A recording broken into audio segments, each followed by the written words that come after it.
श्रीराम कथेची शैली त्याच्या चरणींची धुळी मी मंदिर सुख समेळी मुख मज जवळी दावे हो सुमुख मज जवळी दाखवावे कारण ज्याच्या मुखामध्ये प्रभू रामचंद्राचं नामस्मरण आहे अशाच्या पाया पडायला काय हरकत आहे हो नो नो ते खाल्ला फुकुट व्यासाला काय अडचण आहे का पण नाहीच लागेल मला काय कमी येते का ज्याचे मुखी श्रीराम कीर्तन त्याचे मन देखत वदन परम सुख समाधान कृपा करून भेटावे मुख पाहिल्यानंतर माणसाला समाधान मिळावं शांती मिळावी सुख निर्माण व्हावं पण आमचे पडल्याशिवाय राहतच नाही पाडू नका पडलं की मग गेलं कामातून गेलं किती मुद्रा प्रसन्न जरी असले हे जर पडलं ना एवढंच पडलं की बिघडलं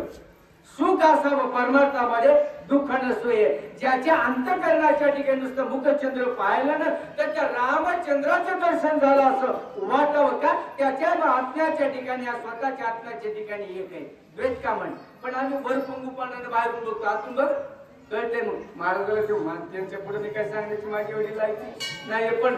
बाहेरून बघू नको आतून बघ सीतामाई दुनिया अंगाला बघतात की ज्याचं मुख पाहिल्यानंतर याला जिथे समाधान मिळेल त्याचं नाव परमार्थ आहे सीताचा प्रेमाने चित्ते परमोत्कंठाती भावाते ज्याने खुन मुद्रा आणली येथे कृपावंत भेटावे बघा भाव पाहिजे भाव आणि अर्थ हे समन्वयाचे असतात इथं बसलं की माणसं निरूपण करायचं सोडून देतात प्रवचन करतात आणि जिथं प्रवचन करायचे तिथे कीर्तन करतात पण कुठं कुठं जोडायचे माहित पाहिजे हो भानगडे इथं ओळीचाच अर्थ सांगा लांबवायची गरज नाही प्रवचन चालू आहे किंवा अभंगावर कीर्तन चालू आहे नाही ना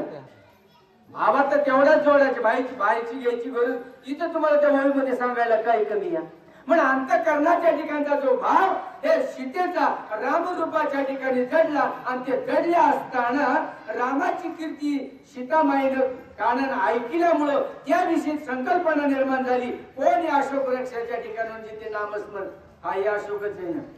आई अशोकच आहे शोक ज्यावेळेस होतो दुःख जिथे आणखी नाही त्याच्यातला शोक काढायचा म्हणून राग याच्यामध्ये आहे पण त्याचं चिंतन करायचं त्याचा मुखचंद्र पाहण्याची मला इच्छा झालेली आहे सीता मातोश्री म्हणते ऐकोनी सीतेचे वचन हनुमान सोये उतरण सीतेशी घाली लोटांगण मस्तकी चरण वंदिले सांगा अंतःकरणाच्या ठिकाणी रसाळ पाहिजे मवाळता पाहिजे रवळी पाहिजे हे जर असेल तर बरोबर सुख प्राप्त झाल्याशिवाय नाहीये